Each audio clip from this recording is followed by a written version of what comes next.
Magandang araw po muli sa ating lahat.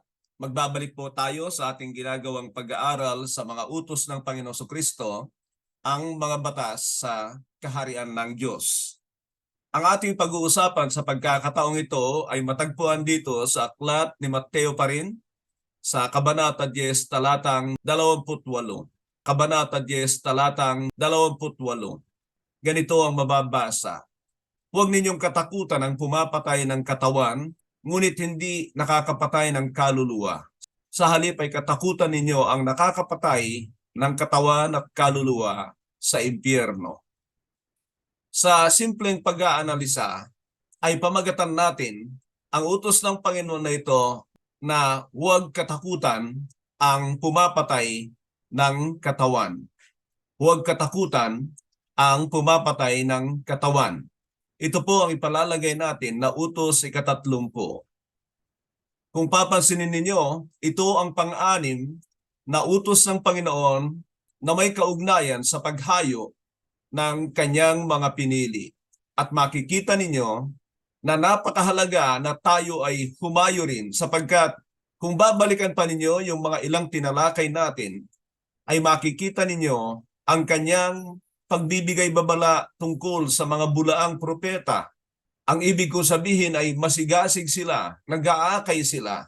At kapag ang mga lingkod ng Diyos ay walang ginagawa, sinisigurado ko na mananagot sila, at sa dami ng mga utos na ito ng Panginoon na may kaugnayan sa paghayo, ay makikita natin ang katotohanan iyan.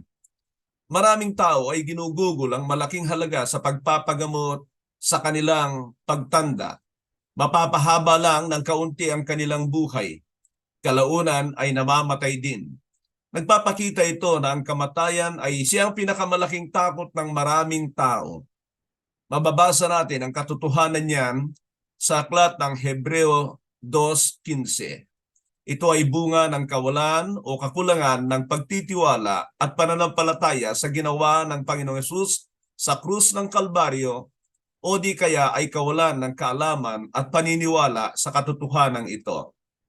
Sa pagpapalaganap ng salita ng Diyos ay hindi maiaalis ang banta sa buhay ng mga tao na gumagawa nito. Ito ay dahil galit si Satanas sa mga nagpapalaganap ng mabuting balita upang agawin ang mga taong kanyang pinaghaharian.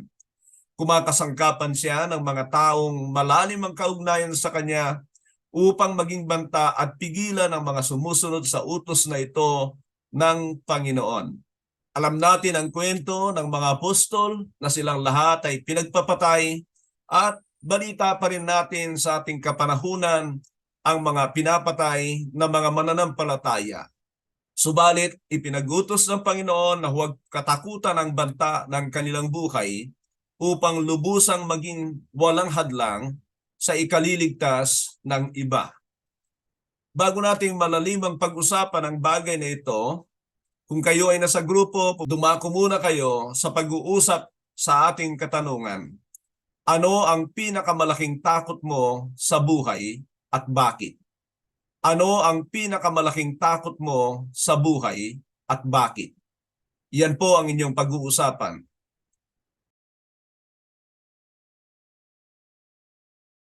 Magbabalik po tayo.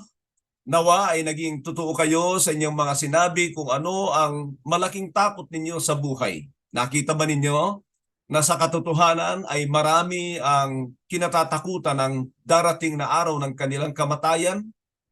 Ano nga ba ang dapat ilagay sa ating isipan upang hindi natin katakutan ang kamatayan? Pag-uusapan natin ang mga bagay na ito. Ang ating unang punto na pag-uusapan ay bakit hindi dapat katakutan ang banta sa buhay. Ulitin ko, bakit hindi dapat katakutan ang mga banta sa buhay? At ito ang ating number 1. Sapagkat napagtagumpayan na ni Jesus ang diablo at ang kamatayan. Sapagkat napagtagumpayan na ni Jesus ang diablo at ang kamatayan. Alam natin ang ginawa ng Panginoong Kristo na siya ay naparito hindi lamang ihandog ang kanyang sarili para ang kanyang buhay ay maging kabayaran ng ating mga kasalanan, Subalit ang nagpapatibay sa pananampalatayang Kristyanismo ay tungkol sa muling pagkabuhay ng Panginoon. Tinatawag yan na core of the gospel sapagkat ang kanyang muling pagkabuhay ay nagpapakita ng lahat ng pag-asa ng mga Kristiyano. Hindi nasayang ang kanyang ginawa doon sa krus ng Kalbaryo. Yan ay dahil sa kanyang muling pagkabuhay. Pero higit na dapat nating makita sa bagay na yan ay ang kanyang pananagumpay hindi lamang sa dyablo kundi sa kamatayan. Siya ay muling nabuhay upang ipakita ang kanya ring kapangyarihan laban sa kamatayan at masasabi nga na nasa kanya ang buhay at siya ang buhay.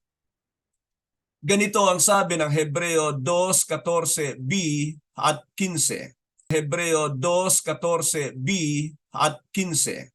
Ginawa niya ito upang sa pamamagitan ng kanyang kamatayan ay masugpo niya ang dyablo na siyang may kapangyarihan sa kamatayan. Sa gayon, pinalaya niya ang lahat ng mga alipin habang panahon dahil sa kanilang takot sa kamatayan. Ang Biblia mismo nagsasabi na ang mga tao ay may takot sa kamatayan. Totoo po yan. Ang alam kong mga hindi natatakot sa kamatayan ay siyempre yung mga sumasampalataya sa Panginoong Jesucristo. Pero meron ding mga tao na hindi natatakot sa kamatayan dahil na rin sa hindi paniniwala na merong masamang kahantungan ang kaluluwa ng taong hindi nabuhay para sa Panginoon. Wala pong masama na magtiwala tayo na hindi dapat katakutan ang kamatayan, subalit kapag ito ay walang basihan, ay para ka lang nagsusuicide. Gusto mo lang tapusin ang buhay sa mundong ito, subalit hindi ka naniniwala sa pag-asang ibinigay ng Panginoon pagkatapos ng kamatayan dito sa mundong ito o ng buhay sa mundong ito. Ang pangalawa ay ang ating kaluluwa ay tiyak na maliligtas. Ang ating kaluluwa ay tiyak na maliligtas. Ang tao ay walang kakayanan upang patayin ang kaluluwa. Tanging ang Diyos lang. Ang katawan ay pansamantala lang, ngunit ang kaluluwa ay pang walang hanggan. At kaya naman sinasabi ng Panginoon ang bagay na ito ay sapagkat kapag inilagak natin ang ating buhay sa kanyang mga kamay, ay makakapaglingkod tayo. Maraming Kristiyano ay hindi nakakapaglingkod sa Diyos dahil sa takot sa kanilang mga buhay.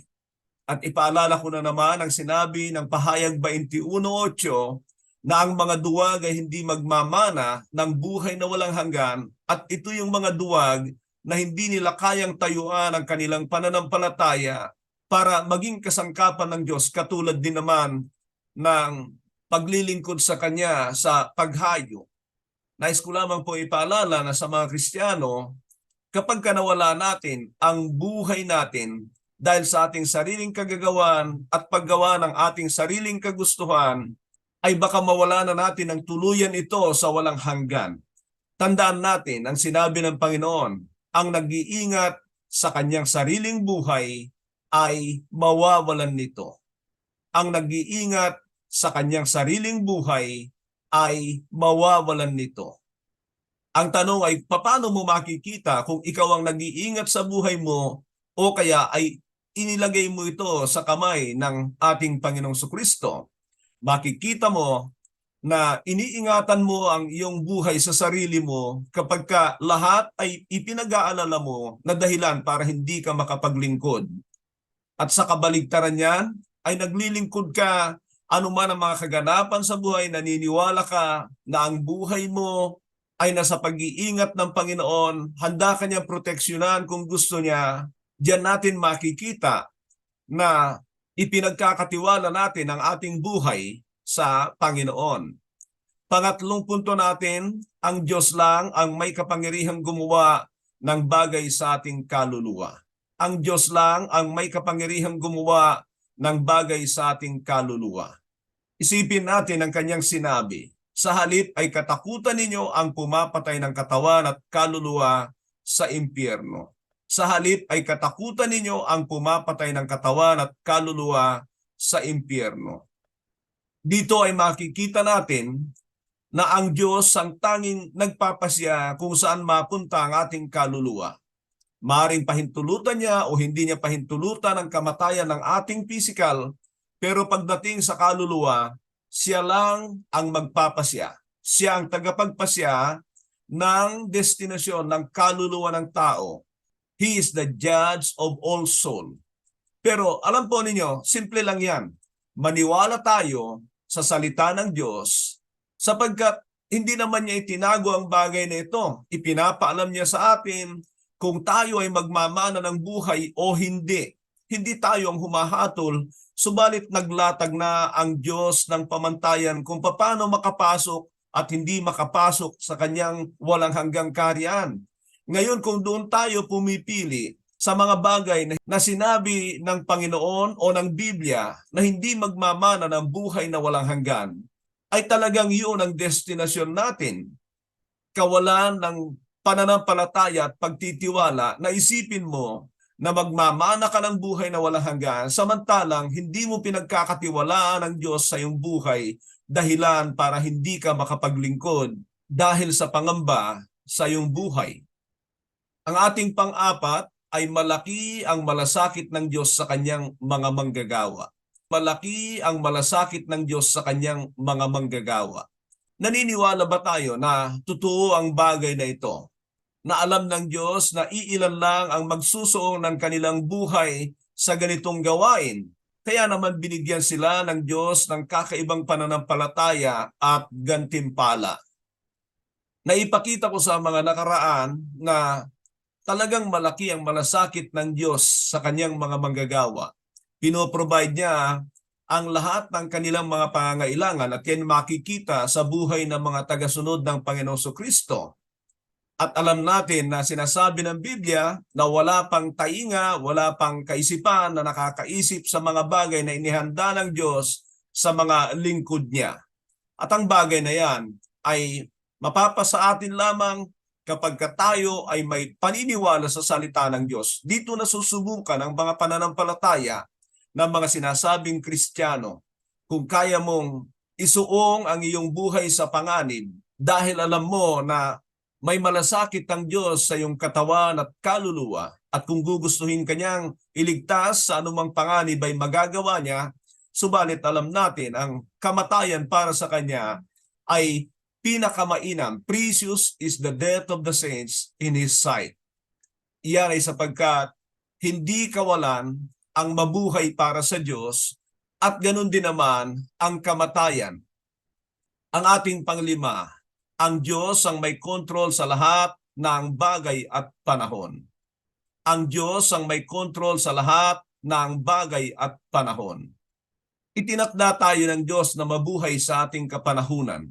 Sa totoo lang ay napakapalad natin na wala pong ganong problema sa pangangaral o pagpapahayag ng salita ng Diyos sa ating bansa.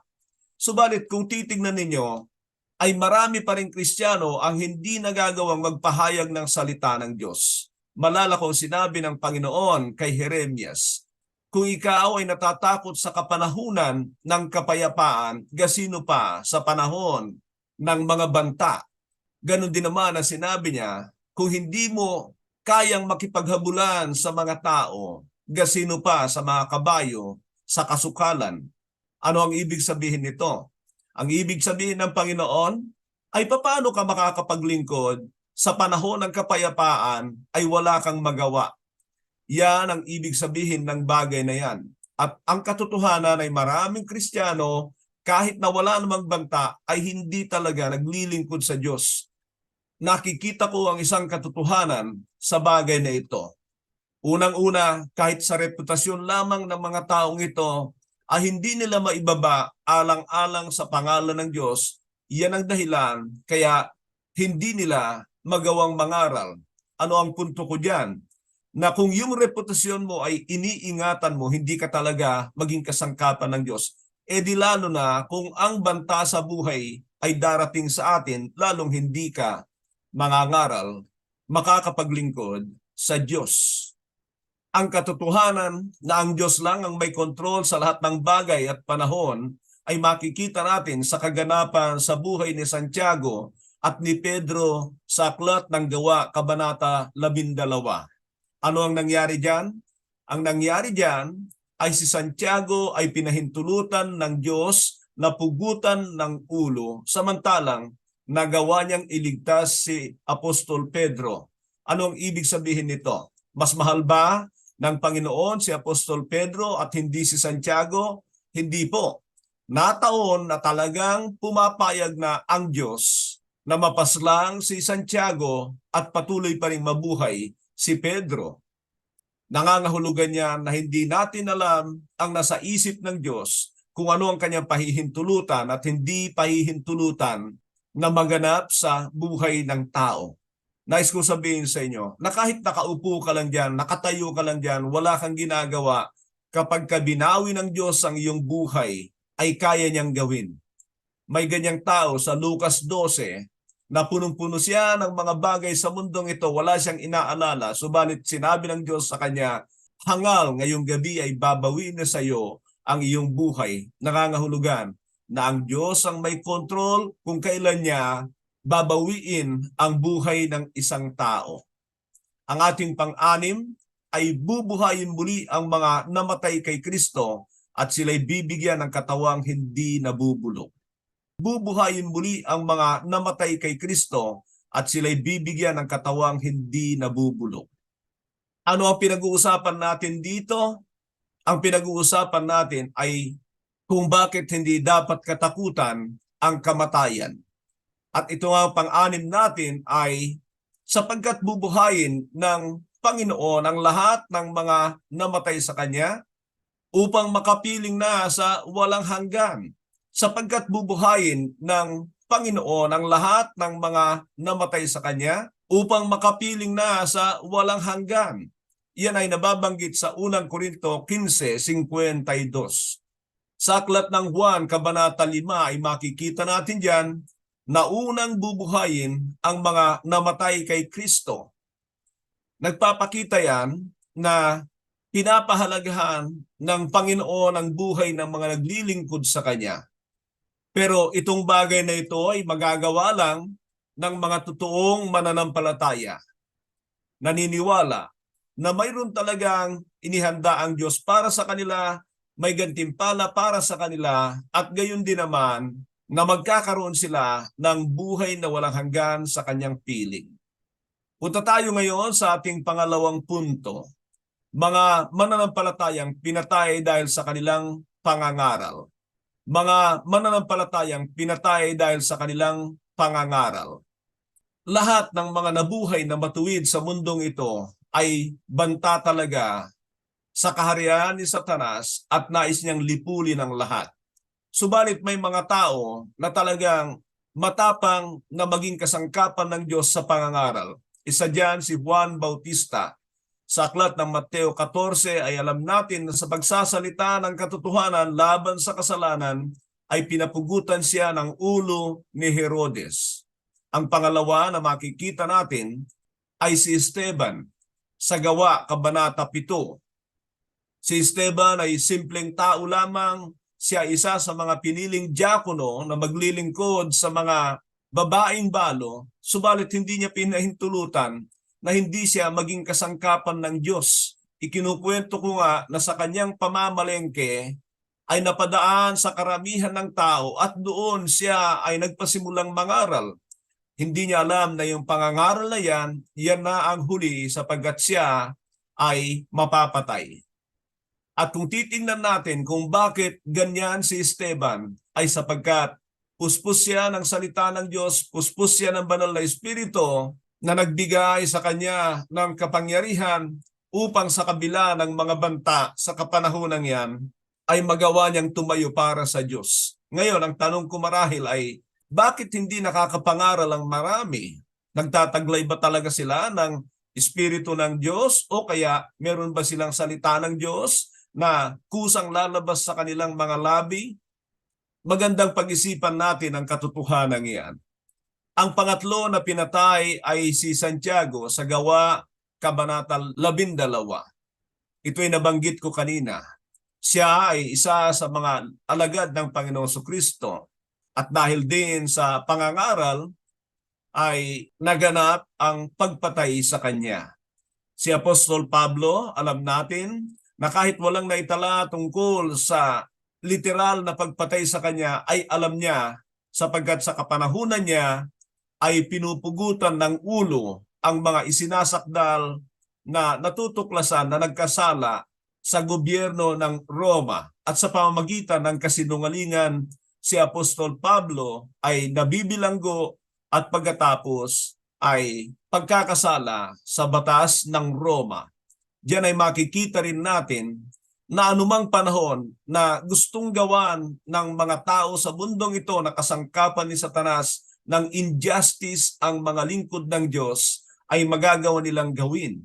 Subalit, kung mapapansin natin, ay handang harapin ni Apostol Pablo ang kanyang kamatayan. Yan ay sapagkat alam niya na nakalaan sa mga lingkod ng Diyos ang ganyang kapalaran. Ang maaari silang patayin dahil sa kanilang pagdadala ng mabuting balita. Si Apostol Pedro man ay alam niya na siya ay mapapatay dahil na rin sa paglilingkod sa Diyos. Sinabi ito ng Panginoon sa kanya sa Juan 21:18 hanggang 19. Alam din natin kay Apostol Juan na siya ay nandoon sa island of Patmos, sa aklat ng pahayag po yan. At alam natin na malamang ay pinatay din siya, yan ay dahil sa kanyang pananampalataya. Pinahintulutan na rin ng Diyos na mamatay, subalit hindi nangangahulugan ng ang ating pangatlong punto ay kung paano maging matapang na harapin ang banta ng kamatayan. Paano ba natin harapin ang banta ng kamatayan ng may katapangan? Number 1, tiyaking ikaw ay na kay Kristo. Tiyaking ikaw ay na kay Kristo.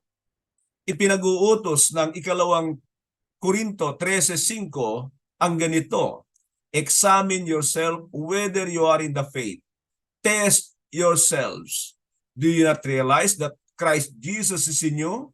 So ano po ang mga palatandaan na ibig sabihin ni Pablo sa sinasabi niyang ito sa mga taga-Korinto? Ang punto ko muna rito ay tiyakin natin na tayo nga ay nabubuhay para sa Diyos. Alam natin na sa ating kapanahunan ay maraming Kristiyano magaling lang umangkin ng mga posisyon sa Diyos, pero hindi nila tinitingnan what qualifies them to be in that position. Ang mga bagay na ganyan, na angkinin mo ang posisyon, subalit hindi ipinapakita ng iyong pamumuhay, ay pandaraya sa sarili. Nawa po ay itigil natin ang ganyang gawain. Ang daming Kristiyanong ganyan. They just keep on claiming what are good for themselves. But the fruit, yung bunga ng pamumuhay nila na nagpapakita na sila nga ang tinutukoy ng Biblia, ay totoo.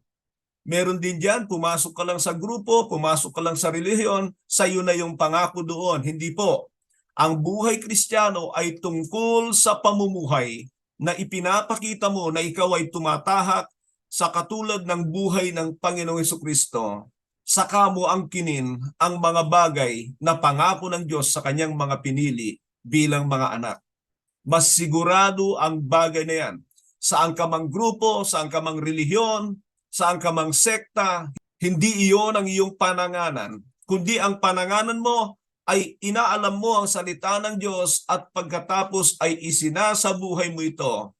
Ang bagay na ito ay hindi masyadong pamilyar na napapakinggan ng mga Kristiyano. Mas hilig nila na umanib sa grupo at feeling nila sa kanila ang lahat ng kabutihan ng Diyos. Pumasok sila sa sekta at ang feeling nila sa kanila lahat ang magandang pangako ng Diyos. Yan ay pandaraya sa sarili. Hindi nagtatag ang Panginoon ng grupo, samahan, sekta. Ang kanyang itinatag ay kaharian ng Diyos at ang bawat nandoon ay kabilang sa kanyang totoong iglesia at makikita sa kanila ang sinabi ng Panginoon, even the gates of Hades shall not prevail against it. Ano po ang ibig sabihin niyan? Ang alam ko diyan ay hindi mananaig sa kanila ang mga magdadala sa kanila sa pintuan ng Hades walang iba kundi ang patuloy na pagkakasala o pamumuhay na labag sa nais ng Diyos. So malinaw sa aking sinasabi na hindi dahil sa sekta, grupo, samahan. Maganda po yung mga bagay na yan kung meron tayong totoong tagapagturo ng salita ng Diyos. At ang problema kasi ng maraming tao ay reckless sila na hindi pinag-aaralan at inaalam ang salita ng Diyos at basta na lang naniniwala sa mga tagapangaral. Kaya pasimulan mo ang examinin ang iyong buhay. Examine yourself whether you are in the faith. Test yourselves and realize if Christ Jesus is in you. Pangalawa ay gamitin ang iyong buhay para sa layunin ng Diyos. Gamitin ang iyong buhay para sa layunin ng Diyos. Walang pinakamainam na pagkatapos nating mapakinggan ang mga katotohanan ay masunurin tayo. Naghahangad tayo na maging lingkod ng Diyos at hahantong tayo na matuklasan ang ating sarili na gumagawa na.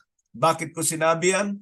Sapagkat nakita ko na ang katotohanan na maraming Kristiyano ay matagal nang may hangad na paglilingkod sa Diyos, umaabot ng 10 taon, 20 taon, 30 taon at kinamatayan nila yung paghahangad na yon na walang ginawang hakbang. At ang maganda dyan ay konektado tayo sa mga tao na talagang magdadala sa atin sa tamang landas ng paglilingkod sa Diyos. So, pinag-uusapan natin kung paano maging matapang na harapin ang banta ng kamatayan. Gamitin mo ang iyong buhay para sa layunin ng Diyos. Malala ko yung sabi ni Apostol Pablo sa mga taga-Pilipos, "For me to live is Christ and to die is gain." Philippians 1:21. For me to live is Christ and to die is gain. Tingnan nyo, kailangan ka munang mabuhay para kay Kristo. Saka mo ang kinin na merong pakinabang sa kamatayan. Marami na akong nakita na inilalagay ito sa mga patay. Itong talatang ito, for me to live is Christ and to die is gain. Umiiling-iling na lamang ako sapagkat nakita ko na maraming mga nilagyan ng ganyan na hindi talaga nabuhay para sa Panginoon kundi para sa kanilang mga sarili. Itong mga ganito ay pandaraya sa sarili na angkinin na pakinabang ang kamatayan na hindi ka naman talaga nabuhay para kay Kristo. Baka may Jesus ka lang sa bibig ay hindi papasayan. Kailangan ang buhay ni Kristo ay makita sa iyo. Pangatlo, tanggapin ang katotohanan ang lahat ay patungo sa kamatayan. Tanggapin ang katotohanan ang lahat ay patungo sa kamatayan. Maglingkod tayo, hindi tayo maglingkod, lahat tayo ay hahantong sa iisang destinasyon ng lahat ng tao. Sinabi ni Solomon, one destiny overtakes all, and that is death. Darating ang kamatayan sa atin, pero sayang ang buhay na binigyan ng Panginoon ng pagkakataon na ito ay masagip sa masamang kahantungan. Naglatag ang Diyos sa pamagitan ng kanyang mga salita ng mga pamantayan na hindi natin pwedeng baguhin sapagkat yan ang totoo sa Kanya. Ito lang ang makakarating sa aking walang hanggang karian, yun lang ang makakarating. Ito ay mga hindi makakarating, hindi talaga makakarating yan. Otherwise ay magiging sinungaling ang Diyos. Kung ano ang nasa Kanyang salita, yun ang mangyayari. Pero pag-isipan natin ang buhay at gawan natin ang hakbang na bago man lamang tayo malagutan ng hininga ay maging kasangkapan tayo ng Diyos sa Kanyang paghahari sa mundong ito. Pangapat, paniwalaan ang katotohanan ang kamatayan ay pasimula ng walang hanggan sa piling ng Diyos. Iyan po ang katotohanan na kapag tayo na naglingkod sa Diyos ay nawala na sa mundong ito, nagpasimula na tayo sa walang hanggang plano ng Diyos para sa Kanyang mga pinili. At ganoon din naman sa mga hindi naglingkod sa Diyos o gumawa ng kalooban ng Diyos na pasimula pa rin ng walang hanggan sa kanila. Subalit kaiba nga lang ang destinasyon. Walang hanggan na pananangi sa kalungkutan sapagkat sa mundong ito ay hinanap nila ang kanilang kasiyahan. Iyon ang kanilang magiging destinasyon. Tingnan natin ngayon kung anong pag-uugali ang nararapat o pinalalabas ng utos na ito ng Panginoon. Nakikita ko na ito ay pagiging matapang. Courage. Courage is against cowardice. Pagiging matatakutin. Cowardice is lacking courage to face danger, problem, difficulty, opposition, and pain. But courage is to position myself to stand in the truth in spite of opposition, criticism, threat, knowing that my life is secured in the hands of God. To inspire myself to face difficulty, danger, pain without apprehensions. Ilagay natin ang ating mga sarili na anuman ang ating kaharapin, basta tayo ay matapat na naglilingkod sa Diyos.